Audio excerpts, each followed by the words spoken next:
Here's Cook. Can he do it for the pocket as well? To get us underway here in the last quarter. Steen was up and knocked it down. Nick Dacos advanced it to Schultz. Schultz got it there to Cruz.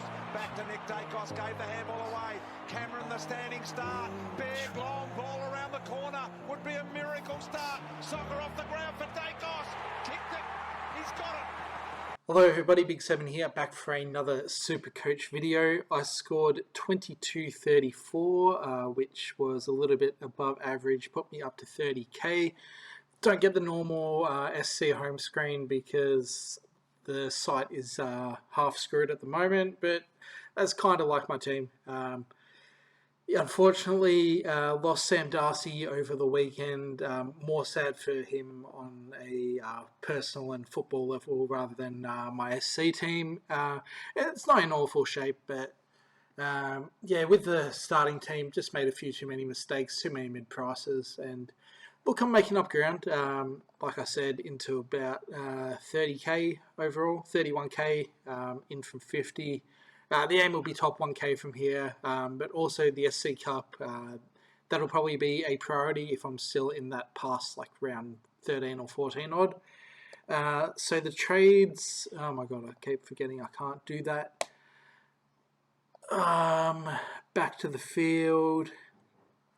The trades, Dan Houston and Devin Robertson out. I considered going Lindsay out over Robertson because I was considering loopholing Marshall's score on field, so I would have like traded Lindsay back to Robertson and put Cook on the bench, but as things turned out, Cook almost went a ton himself, so awesome stuff from the chef.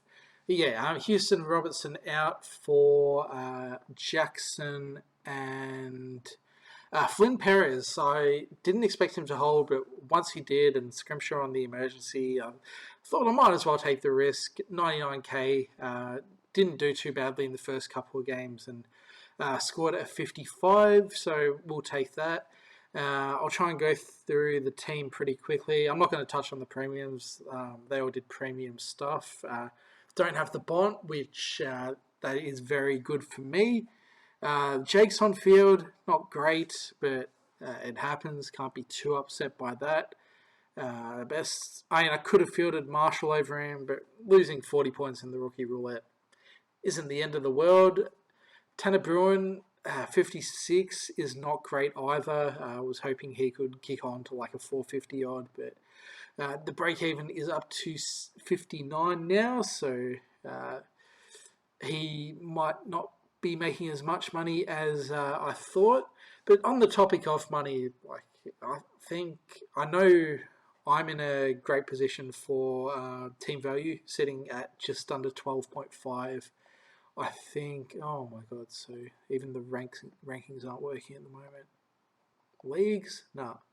Okay, I guess I've only got a team page, but comparing it to last year, so we're at round 6. So this time last year, I was at 12.1, and I probably had a little bit of cash in the bank, but yeah, let's say we round that up to 12.2. Whereas at this point this year, I'm at 12.5, and looking back to last year, we didn't get a huge amount of rookies for like that second kind of boost. I did luck into Sandy Brock, but last year, with less of a team value, I managed to get to 23 premiums, and McCarthy was my 24th. So I think, yeah, in terms of cash, far out, I keep forgetting about that. But yeah, in terms of cash gen, I think I'm in a very good spot. I think it's maybe like 100 or 200 off like the very best teams, but we can cope with that.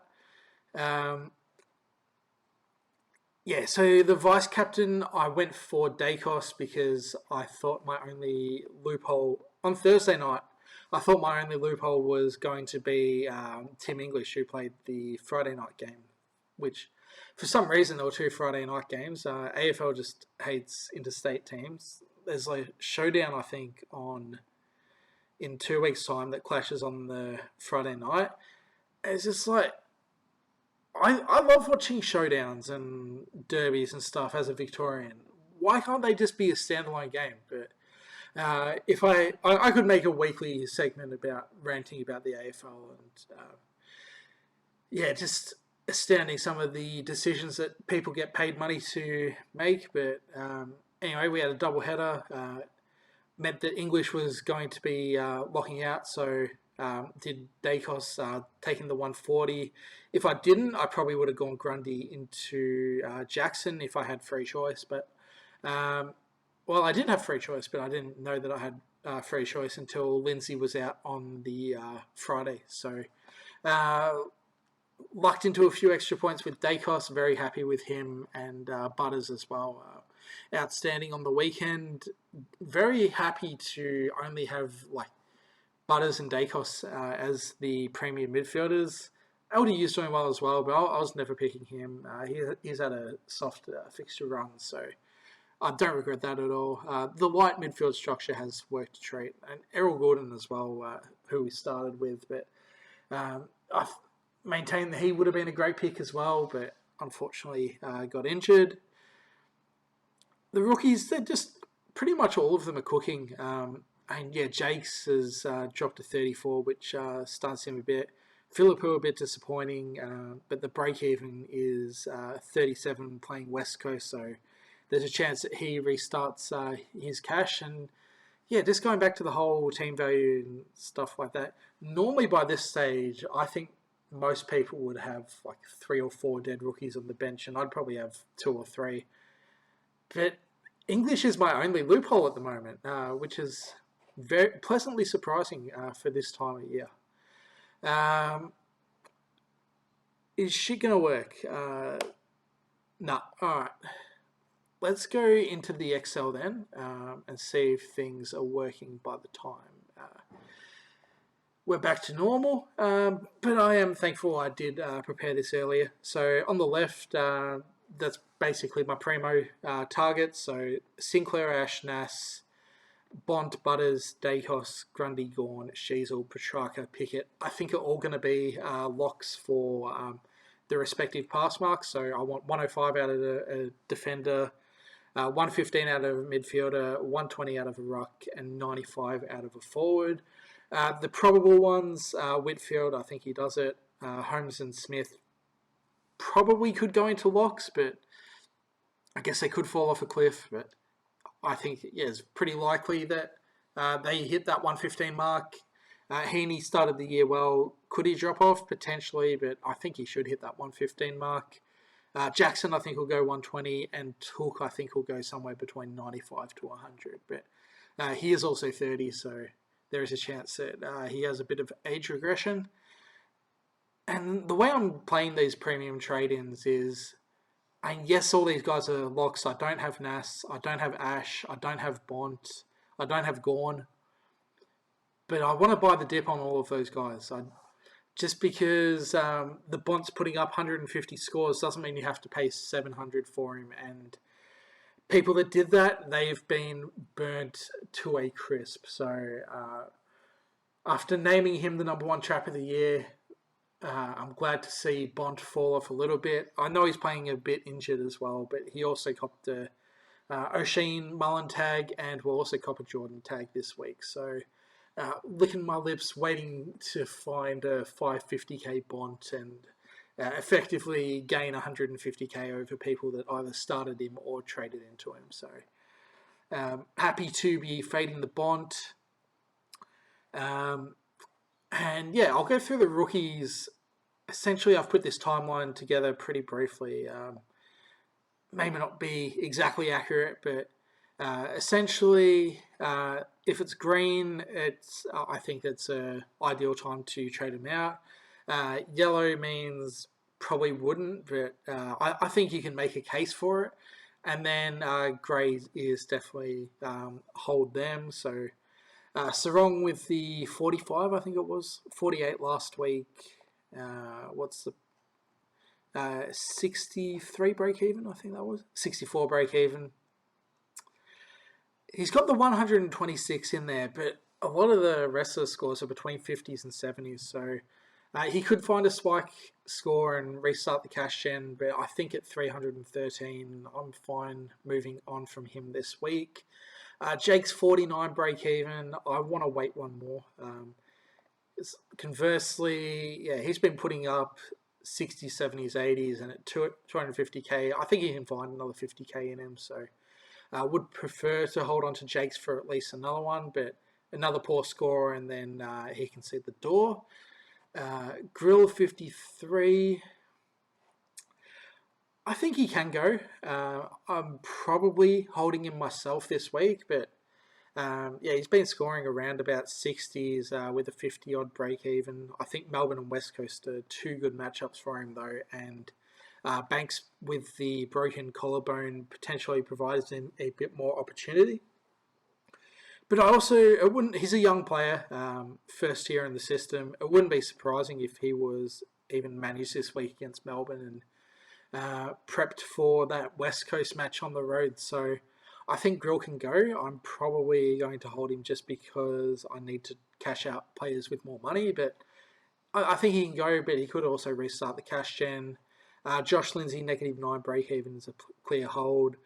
If you have Coleman and didn't trade him out like I did, got a 70-odd break even and I think a 90 in his system. So he can... I would be holding him for this week, but if you need the cash, then I can understand it. Farrow with a 4 break-evens a hold, as is Blumeyers with a 28 break-even. I'm holding that. Dersma 44 break-even. I think it's a bit premature to trade him out considering he's averaging like 86 on the year. So I would at least wait one more for Dersma, especially... He played a bit more inside mid this week as well, so I'm not sure if that's actually a good thing or a bad thing, but he is getting more opportunity. Even if he's managed this week, I will be holding on to Willem. Tanner Bruin, 59. I think he can restart his cash gen. Just the scoring this year. 91, 110. The 47 I can find excuses for because he had his face caved in and spent a bit of time on the bench. And then 92, 115. The 56, I didn't really watch all of that game. I really only watched the Geelong game until Sam Darcy got injured, and then I was just like, no, I'm not sitting through this and watching Jake's do awful and Bruin do awful as well, while also not having like Max Holmes. So I only watched the first quarter and a bit of that game. Yeah, hopefully Bruin can go back to scoring 90s and hundreds. If he does that, he can get up to 450. So I would wait this week. If he drops another stinker, then he can go next week. Xavier Lindsay, 48 break-even, playing the Tigers this week and also plays West Coast in 3 weeks.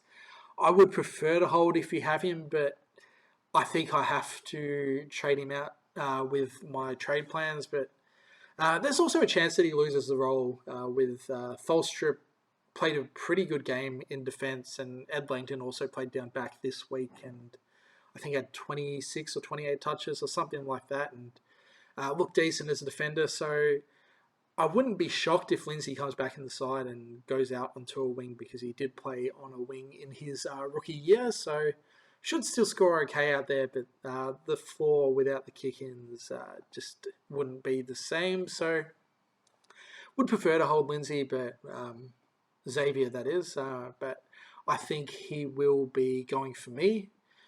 Jagger Smith, I think this is where I differentiate a lot from other people. 62 break even. The last 2 games haven't been great, 53 and 64. The scoring though, 113, 88, 70. He can get back to that. Even if he doesn't have the same role, I think he could still go like a 70 or an 80 from the forward line. He's got the talent.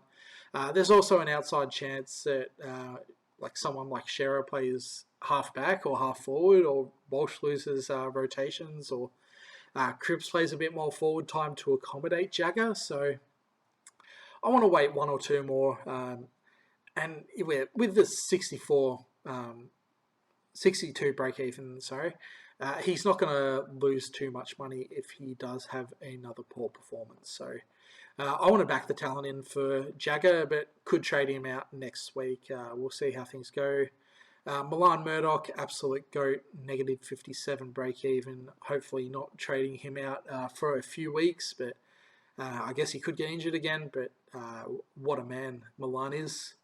McAndrew, 51 break even. No for this week. I think he plays Brisbane. I think you can start having the conversation after that, or maybe not with the fixtures. Port Adelaide played 2 rucks last game, but then he has Richmond, who will still be without Nank. So maybe you do just want to keep holding him and hope he can get to 450. It would be nice to unlock his cash, though, especially for me, where I've got him in the R3 position. Cook, 18 break even, keep holding him. Got a couple of weeks left of cash gen with the 99 in his scoring. Marshall, 17 break evens, pretty clear hold. Philippou, I'm saying no to the trade out this week, not at 250k. He's been disappointing this year, don't get me wrong. The 2024 season, he really, the back end of that year, and it was a limited sample, but 112, 101, 85, 80. He looked like he was breaking out to be a star and just hasn't got to that point yet. 4th-year player. He's had issues with his body throughout the first few years of his career, so maybe he can get back to his best, but I would at least wait for this West Coast and maybe even Carlton as well. Richmond in round 10. I think he can find a way to 300, but that being said, I think the midfield time has decreased as well. But it's really first couple of rounds and then last couple no mid time. We do have to remember that Philippou went 70 against Port and he kicked like 2 goals 3. So hopefully can find a bit of form, but at least for this week with the West Coast match, I would hold. If you've got Gothard, that's a pretty clear hold with the negative 20 break even. And then Lombard, he's kind of the one where I've got a little bit weird. Like, I think you could trade him out this week. It looks like he's going to be like a 40s to 50s player, so he might crawl up to 250k. He plays Hawthorn this week. I don't know why I didn't like that, actually. Might have just been a mistake. Or maybe I just read the fixtures wrong. But Hawthorn this week at UTAS, and then maybe it gets a bit easier after that with GWS at home and then 2 TIA games. I probably should just update, and I think it's probably fine to trade him out at any time. Just 25 break even, though, you're not getting a lot of money out of him. I'd prefer to hold this week, actually. But yeah, maybe if he drops like a 30 or a 20, you think about trading him next week, but he doesn't really have a lot of money on his head, so he's probably one that I think I would just hold and hope that he can find a spike score, although like his best game is 69 and he's only scored 50s and 40s after that, so maybe one I trade a bit further down the road because we've got I'm looking at so Sarong, Grill. I have Lindsay as well. Dersma can stall, McAndrew can stall, Philippou can stall, Myers can stall. If you have Coleman, he can stall, Jakes can stall. And those players have at least got a bit more money on their head compared to Lombard. So I think I will probably be holding Lombard long. And if I have to trade him out at 200k in 5 weeks, and so be it. That covers the rookies. And then I've got the premium timeline as well. I think I'm going to just zoom out so I can put everyone on there. I'll try and go through everyone pretty quickly. A lot of these players I also already own, but Yeah, so these are essentially premium trade-in targets. There's not a lot that I like this week. Yeah, I'll go from the top. Sinclair 143 break even, plays West Coast. You could get him in this week, but with the 143, I wouldn't say jump into it, but definitely one for next week once he's lost a bit more cash. If you don't already have him, but you could get him in this week if you don't have him for whatever reason. Lockie Ash with a 147 break even, absolutely not. Played a bit more midfield time this week as well, but yeah, which I don't think is good for his scoring. I think he's better being a pig out of halfback. So not this week. Could potentially get him next week if he shows a bit more this week. Nasiah Wanganeen Miller at 128 break even with the West Coast matchup. I think you can get him in this week. I am not going to, though. I think teams are just going to, if they do have an option to tag Nas, I think they will. And so his last score was a 70 as well. So he's dropped 60k off his starting price, 560k. It is a good price point, don't get me wrong. 128 break even. He plays West Coast this week. I think they'll find a way to tag him. Mini has used a tagger in the past. I'm not sure who they're going to use to tag. Brady Hoff has been used as a tagger in the past. Could also use someone like a Bo Allen. Would it be crazy to use Milan Murdoch as a tagger or even like a Willem Dersma? Probably, but it's Mini. So he could really do anything. I guess the point is, I think if teams have a option to tag, I think they will. And so with that in mind, I think Nasiah I'm willing to wait on. And if he goes 150, then so be it. I'll just pay 570 and I'm fine with doing that. But yeah, West Coast, I think a decent chance of tagging him. But after that, the fixtures do open up. I don't think Carlton will tag unless they bring back like Hewitt as a like dedicated tagger. I guess they could do it, but I don't see it happening for Carlton. Gold Coast, I doubt will tag. I think Took's tagging days are past him. Richmond probably don't have anyone to go with him, so it's a pretty good fixture run after that. And West Coast could be a feast game for Nas as well. So I'm not totally against Nas as a trade-in target this week, but I'm not going to go there. Whitfield, 115 break even. He's lost a bit off his starting price. That makes him a good trading target this week if you don't have him, even with the 115 break even. Geordie Clark, 61 break even. I'm warming to this as a trade-in option. Lost 44k off the starting price, 61 break even. Just yeah, it's just that 52 that's really bad. The 75, I guess, against Geelong as well, but I think that 75 he just didn't touch it in the last quarter, so I could be wrong about that. But he's scored well to start the year. I am aware that I'm trading him in off the back of a 146. I think the fixtures are okay, but not amazing, but that's fine. I think he will be like borderline top 6, probably go around that 105 mark again, and yeah, at the 520k price point, I'm happy to pay that for Geordie Clark. It seems slightly under, so I think at this stage I'll be getting him in, but I'll go through my trade plans in a bit. The Bont, 238 break even, potentially playing injured this week as well, or could even miss. He is not a trade-in target.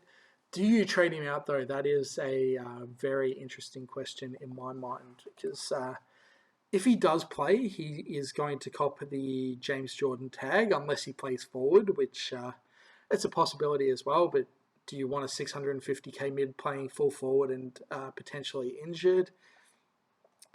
If he goes 123 and 127, he's dropping 70k, and that would... and then after that, he would have a 97 break even. It could easily be worse than 123 this week, though, with Jordan on the horizon and potentially playing hobbled. Or he could just miss this week. So do you want to hold a premium at 650k who's going to drop 70k in price, potentially more than that, could miss this week? So if he does miss this week and then drop 70k in price, are you willing to hold that? I'm not sure if I would be. I think it really just comes down to how many other issues people have and how many boosts people have used. For me, I'm always saying be conservative with boosts until you get to upgrade season. But this is the upgrade time now, so I'm willing to use the boosts this week.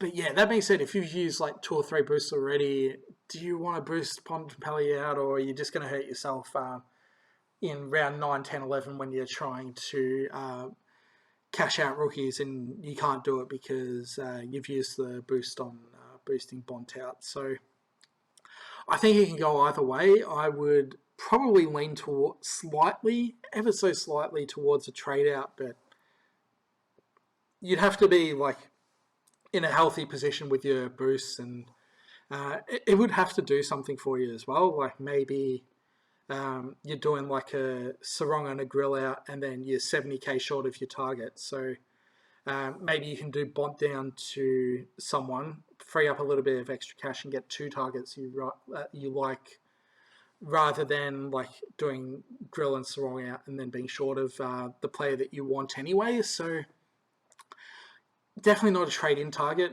that's for sure. But do you trade him out? I think you'd have to be in a good position with your boost to be able to do it. But I would probably lean towards yes, but I'm also not in the business of starting 700k midfielders. So I'm never in this position. It's easier to say, yeah, go and trade your star player out when you don't have them. So, that's Bont discussion. Butters 92 break even. And you're seeing this as a, okay timing. That's because he's going to cop O'Sheen Mullen this week. And Butters last year, O'Sheen was the one tagger that was able to get on top of him. 45 in round 21 last year, and then 53 in round 10. So, yeah, the break even of 92 looks good for a player that's averaging, like, what is he averaging? 125? 130? 128, yeah. So yeah, the 92 break even does look good on the surface level, but with O'Sheen on the horizon, I wouldn't be trading into Butters if you don't have him. Dacos with a 146 break even. Why have I got that as yes, I would go this week? Probably just because it's Nick. Like if you did need a premium midfielder to offload Bont to, and you don't have Dacos for whatever reason, then yeah, you can trade into it on Anzac Day. I guess the fixtures do get a bit harder after this week. Hawthorn, I don't think, have been a great matchup for midfielders, and then O'Sheen and then Jordan. Wow, that is very tough after that. Yeah, maybe I wouldn't be trading into Dacos if you don't already have him, because that's a tough few games in the middle there. So I think he will do well on Anzac Day, but after that, oh, jeez. I don't think I'll be using the captaincy on him anytime soon. Holmes, 109 break even. I kind of want him to come down in price a little bit. He's priced at like $6.15. It does feel like you're paying top dollar for him. Potentially gets Finn O'Sullivan in round 8 as well, although he could be on track for DPP in the defence line. So I think he will have to get Max Holmes at some point. I just want to try and time the dip rather than pay $6.15 for him. And it's probably the same argument with Bailey Smith, 678k. Well done to those that have picked him because he's been awesome to start the year. But I want to try and time the dip with these premiums, and I think Bailey Smith will get cheaper at some point. So well done if you pick him, but we've just seen what happens to people that pay 700k for premium midfielders. So Baz, well done if you started, but I'm not trading him in, and same for Heaney as well, at least not at this point. Callaghan, he's my boy, but 140 break even, and I think potentially getting Finn O'Sullivan this week, so wait for him. McCluggage, he's going to be one to target in the future, 185 break even though. Wait for him to find a bit of form first and high time on ground before trading him in. Just wait and see what happens with him. Brody Grundy, 158 break even, but he plays whoever the Dogs roll out in the ruck spot this week. Could be Emmett, could be Croft. I think they've got another ruckman playing VFL. I think it's Lachlan Smith.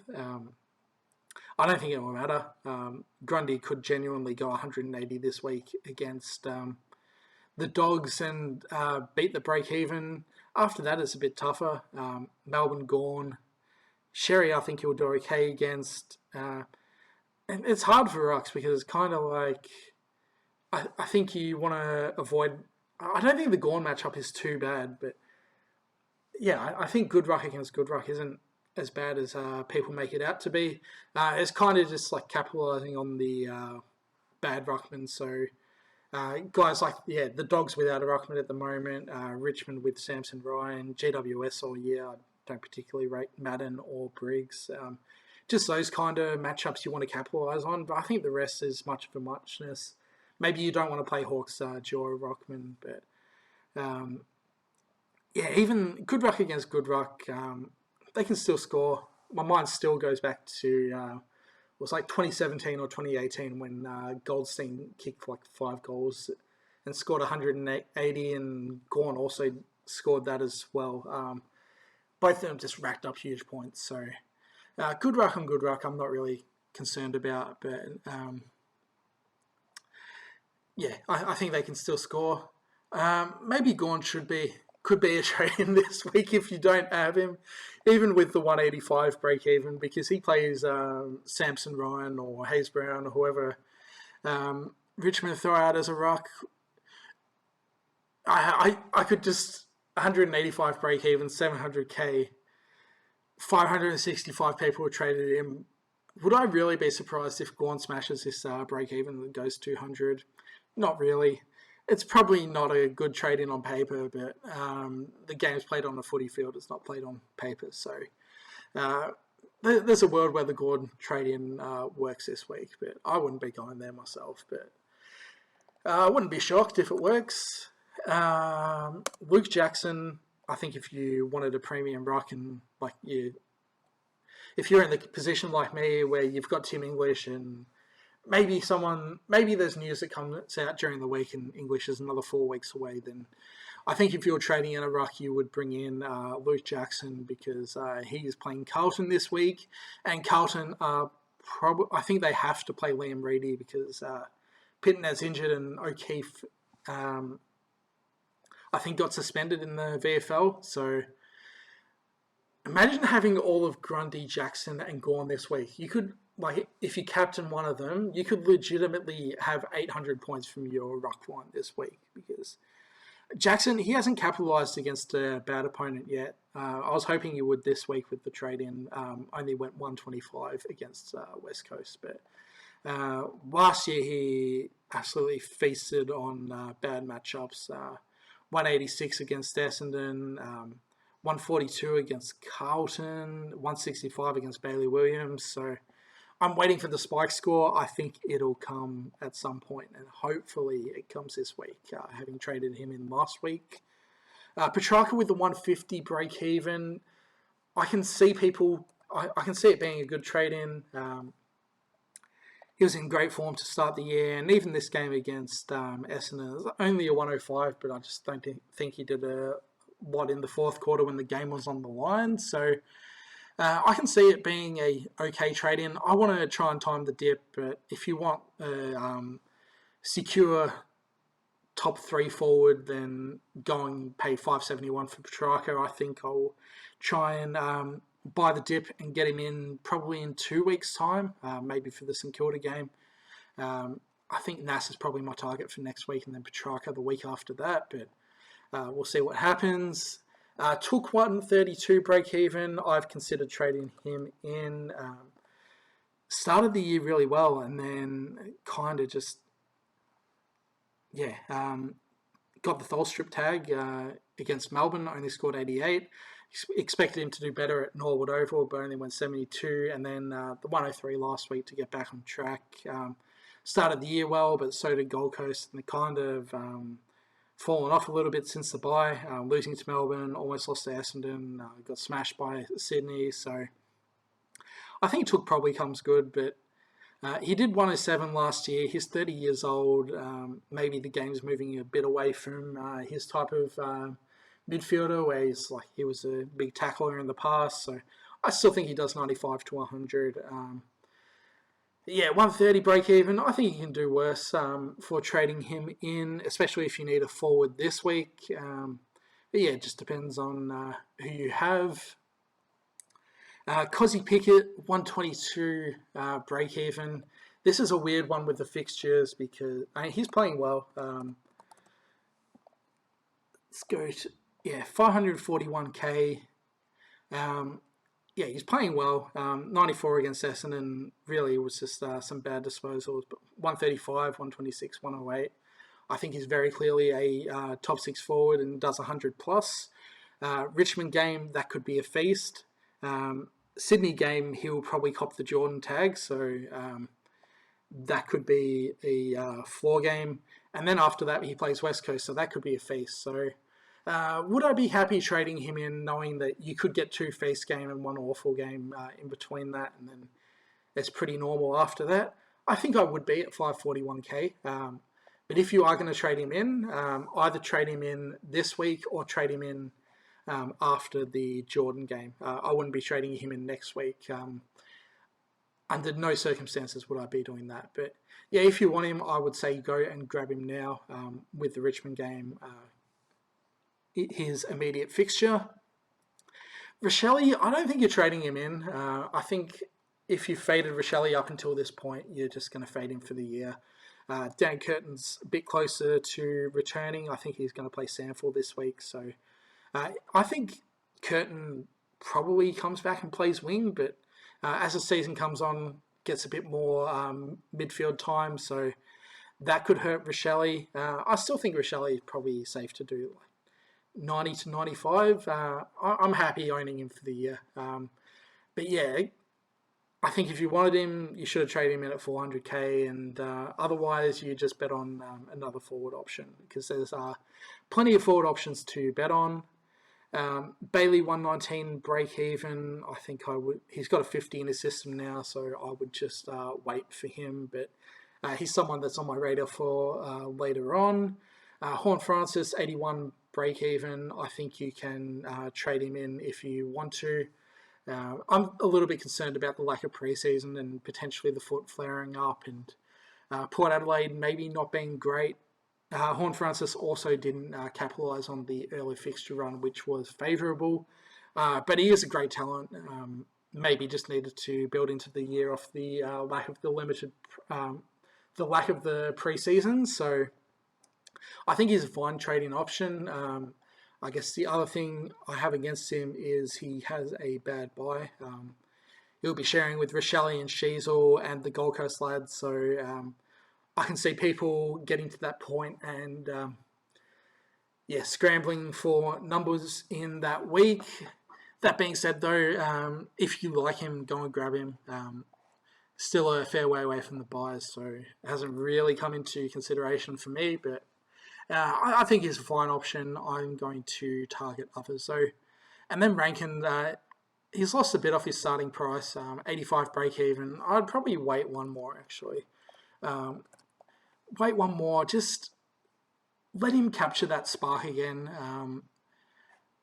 He just doesn't look back to his best. I don't think he's going to get midfield time this year, or if he does, it's just going to be in like that 20 to 30% range, which it was at the back end of last year.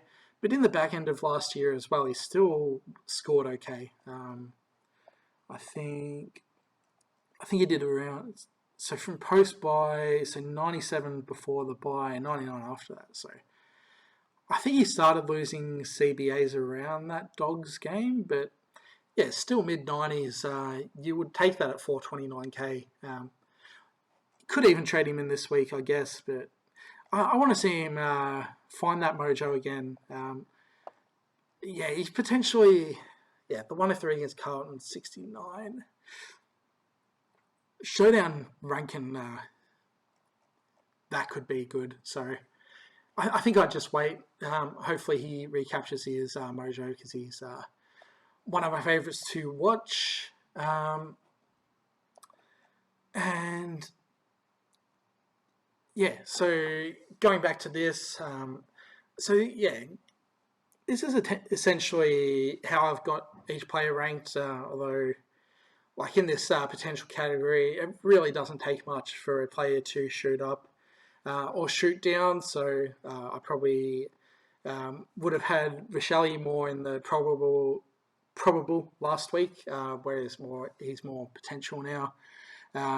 Midfielder could easily shoot up, like McCluggage puts together a couple of games, and he shoots up into like probably above Callahan and Dawson as potential trading options. Defenders like Bailey Dale could easily shoot up. So yeah, these are kind of approximate rankings, but that's essentially how I have the trade-ins at the moment. Chad Warner, not really too interested in, just because he's not a fun watch. Overrated as well. I think he does in that like 90 to 95 range. But yeah, Riley Sanders is one I'm very interested in. But yeah, let's go into the trade plans. So yeah, if I've got the Darcy problem, so it's going to be a bit different to others. At this point of the season, I want to prioritise getting premiums in. If I want a mid-pricer, God, why is... can I navigate, like, players? Is it just the buttons that are wrong? Oh, could be onto something. Yeah, it could just be the buttons that are out. Let's look at trade-ins and trade-outs very briefly then. I know I've yapped a fair bit. Angry Angus, I think, almost a must-have. If you don't have him, he's the number one rookie option. Sardis, I don't know what to make of this. He started well this year, 82 and 101. I'm very nervous about Sardis, though, just because he's been dropped in the past, doesn't have great defensive work rate. Started him last year and that didn't pan out. It's Essendon. Brad Scott could easily just like throw Zach Merritt in for more CBAs and push Sardis out, or he can go back to low time on ground. So I don't know. I'm just a bit nervous about this pick, but on paper, like it's a smash pick on paper, I think, because he was a high points per minute player last year. Just didn't really get the opportunity, like 0.7, 0.9, and then dropped 0.6, and then that Brisbane game he was a sub, 0.8 after that. So yeah, 0.8 for the year, and his time on ground is up this year, so that's translated to higher scoring. I think he should do like 75, 80. I don't know. On paper, it's a great pick, but it's Essendon, and I got burnt by him last year, and I think he can be a whipping boy as well. So I don't know. My gut is telling me no, but my head is telling me yes. So at this stage, I'm not going to get Sardis in. I also just think like 220k price point. If he makes 150k, that's great, but I think I would also just rather have that 100k in my bank to be able to get upgrades up and rolling. I just know if I pick him, I'm probably, he drops to 70 this week, I'm going to be looking at his money as just like, oh, it would be nice to have this 100k to go and get a better premium. So I think I'm going to fade Sardis, even though I think he's a decent pick on paper. I don't know if I'm just trying to talk myself out of it because I got burnt by him last year and I hate Brad Scott, and the Essendon Football Club have not done me well. Darcy Parish, oh my God, what a bad trade out. So I don't know if I'm just talking myself out of it, but I think I'll go without Sardis. Petrarca, I don't hate it, but I would wait personally. Geordie Clark, probably going to bring him in. I'll go through him. I've already gone through him, but yeah, I think I'm going to bring in Clark. Radchenko, I did consider bringing him in. Like if I was going to go down a route where I needed a second trade-in, a second rookie target, it's like the targets this week. It's Anderson, Samson Ryan. You could go there. Other than that, could get a Perez at a 150k, I guess. Other than that, I think Rodchenko is probably the next best target. I kind of justified it to myself, where it's like, oh, I could get Rodchenko this week, and maybe we get, like, if Will Brody's named this week, then it makes it a bit more palatable. Maybe he can hold a spot in the side, although I think I've been told that's optimistic, so it probably is. Charlie Edwards, 57 on debut. I thought he played a pretty solid debut game, but that's obviously with Dawson out of the side. I think the job security is very shaky. Matty Jefferson, I also could see being an option next week, 133k, and plays Richmond this week. So the fact that I have to scroll all the way, his break even's 20 though, so 128k. He could come into contention, but it just feels like getting Rodchenko this week probably handicaps me too much next week. Artie Jones could be back next week, I think, but need to see a injury report. So he's a potential target as well. But I think Rodchenko this week just robs Peter to pay Paul. Baz, no, not at that price. Parker, I think, is okay. I just probably have a few others ahead of him, like Geordie Clark at a cheaper price. I still like my man, Dan Worrell. Yes, I know it's Josh Worrell, but Dan Worrell is probably, still my pick ahead of Parker. Don't mind Wilkie and Roberts as well. Wilkie's been really good to start the year. And last year, St Kilda had two players that went 110 in the back line, that being Sinclair and Nass.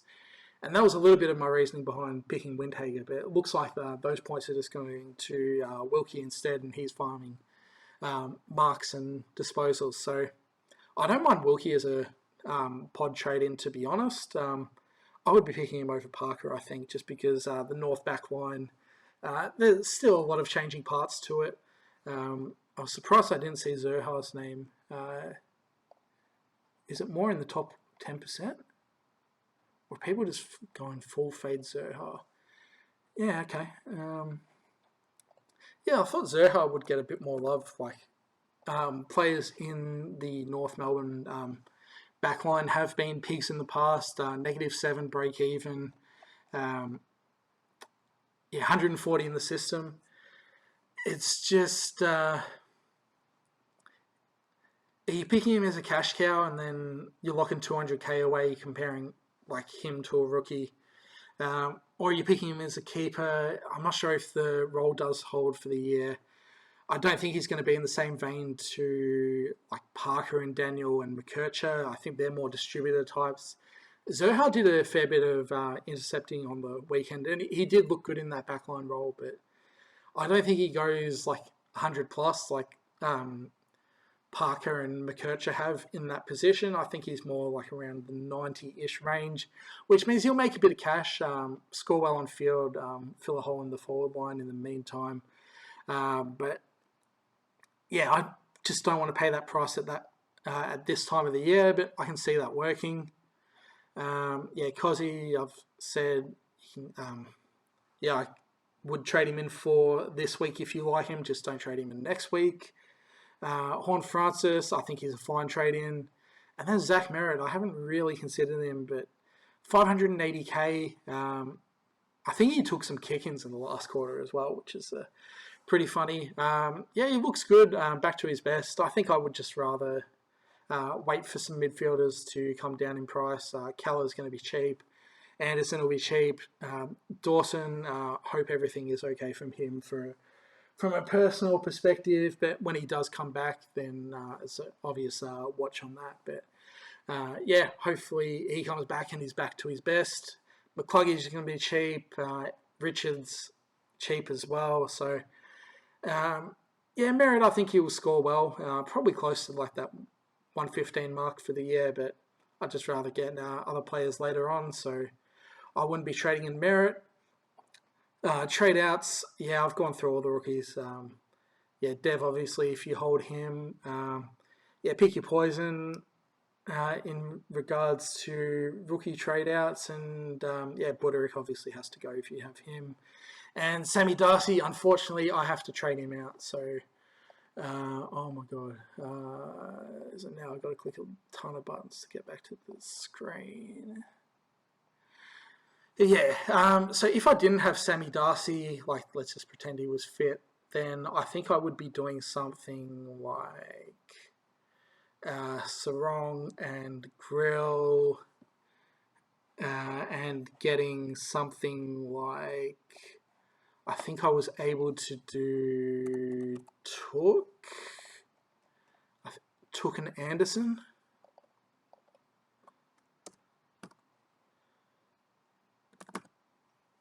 Yeah, Took and Anderson, like I think I had 20k before those trades, so you need 17 to be able to make those trades, but that's probably how I would have played it if I was looking for a forward to trade in. If you've got a bit more money, you can go up to a track, or could potentially go Geordie Clark, but I'm a little bit short if just with those trades. And in order to facilitate that, like I was also toying around with something. I think it was going to be I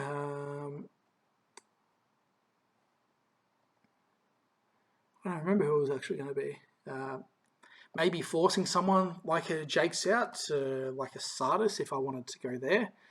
I don't really want to force Sardis in and Jake's out, but I could see it being okay. But in that scenario, I would rather just not boost, and I don't think I want to boost for Sardis in. I don't know.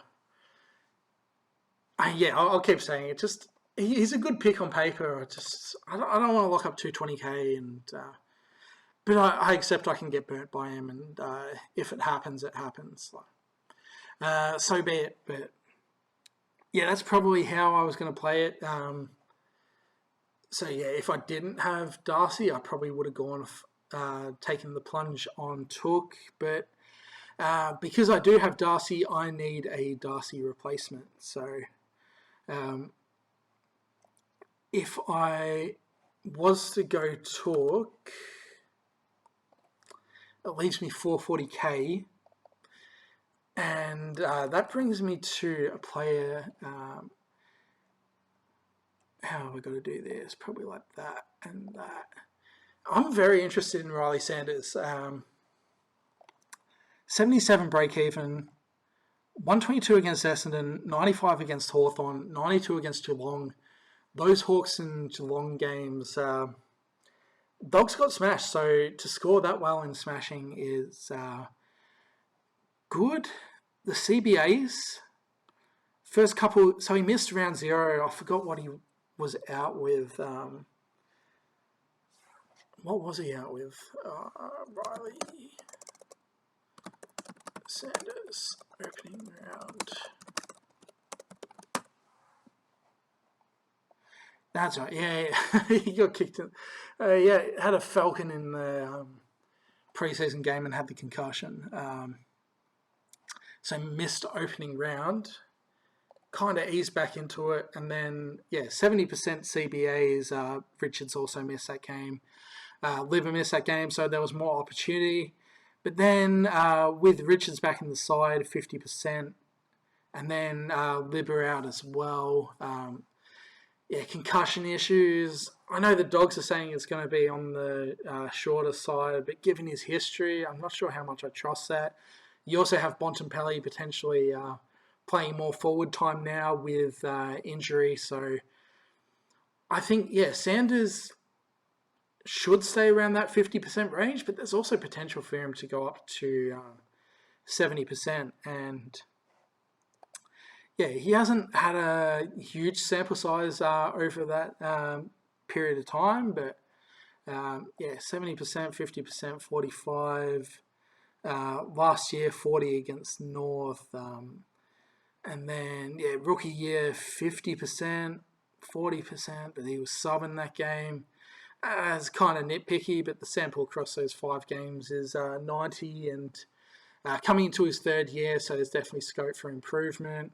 Had a huge draft year. I think he averaged like 30 disposals as a junior. And yeah, this year, like 34, 25, 25.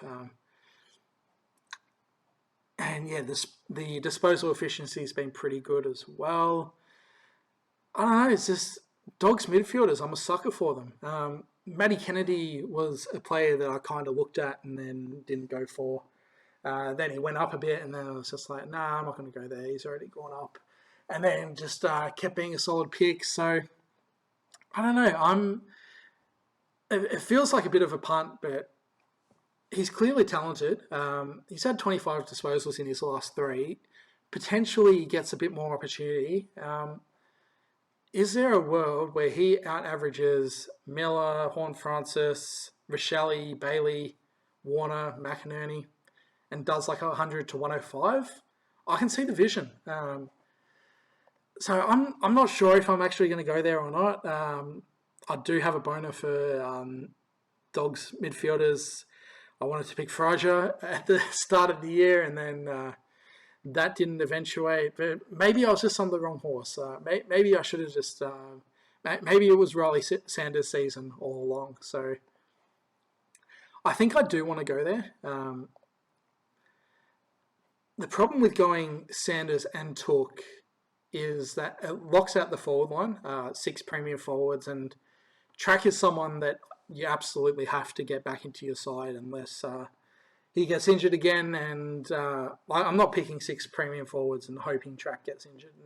No chance. So that means Took has to go. I think my replacement of choice is Geordie Clark. So I have to swing things around. But I'm short by 9k. So in order to do that, it means I have to trade out Lindsay instead of Grill. If I do Sarong out instead, so the difference is 9k. The difference between Lindsay and Sarong is 7k, so that is short. But if I go Lindsay out, 14k. And I think that's the way I'm going forward this week. We'll see what happens though. I'm not fully in love with the Sanders pick, but I don't know.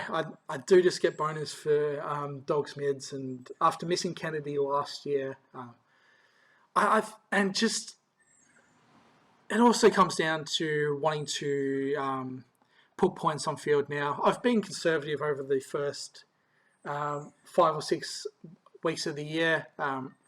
Only used 1 boost in round 3, and now's the time to be putting points on the board. I'm not trading English out unless he's like a 4 or 5 weeker, I think. McAndrew is fine cover for him. But yeah, now's the time I need to start putting points on the board. Making up some ground. So this is probably the best way I can see bringing... I mean, Darcy was a premium, but I didn't want to just do like a Darcy and a Sarong out and get like, I don't know, a 600k premium like Holmes and a rookie. Like, I feel like I want to take the risk, get that extra premium in, and hopefully Sanders can be that for me. So, why can't I pick Anderson as a defender? I guess I'll have to... I had Clark in my midfield as well. The website is struggling at the moment. Midfield. Oh my god. Oh my god.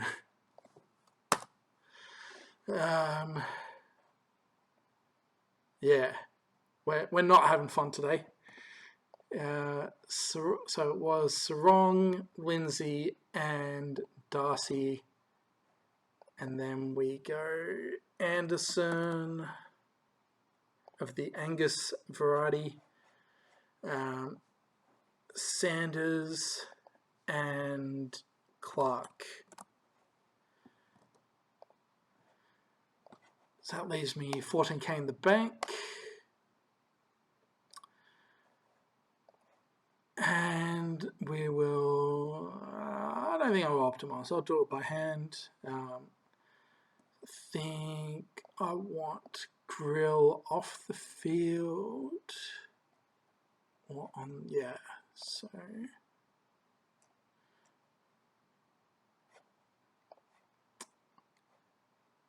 Philippou definitely off the field. And then Marshall on the field. So at this stage, I'm not going to have a captain loophole. Let's see how many of my rookies get unexpectedly injured at training or managed, or what further carnage.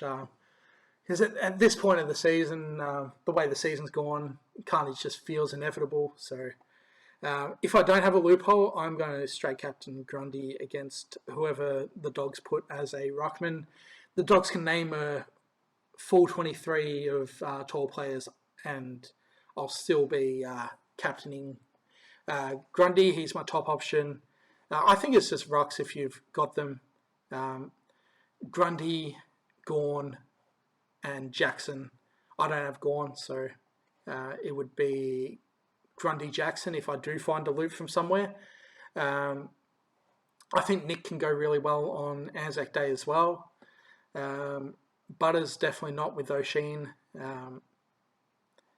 Sinclair a potential pod one against West Coast, but I think it's just ruck central for the captains this week. Field decisions. Yeah, Lindsay on field, Farrell on field. Jakes can get the emergency. Hopefully gets back to doing the 70s or 80s, but we'll wait and see. Just precautionary benching. But Myers is probably the one I'm least sure about on field. Do I have the balls to send it on a Jagger? Probably not against Fremantle. Anderson scored well. Could go him over Myers, but Myers has been scoring all right. I was very nervous at halftime having him on field last week, thinking that, oh no, maybe Sam Darcy's score was going to count towards my best 22, but Myers had like a 50-point second half, so he continues to get the nod. McAndrew, I guess there's no reason to have English on field, is there? No, because they play first game, so. And then, yeah, Marshall I'm happy to have on field. Look, what he played a bit forward against St Kilda, but played back against the Hawks and looked like a bad field until fade until the second half. He was on like 58 at halftime, and I was already planning on ways to get him on my field, but just would have meant benching Cook. So yeah, happy that he's slowed down, but he'll be back on field. And yeah, that sums things up. I've yapped for long enough. So as per usual, pray for a week without carnage. Welcome to upgrade season. Let's start making some ranks up. And yeah, thanks very much for watching. I'll catch you for the next one.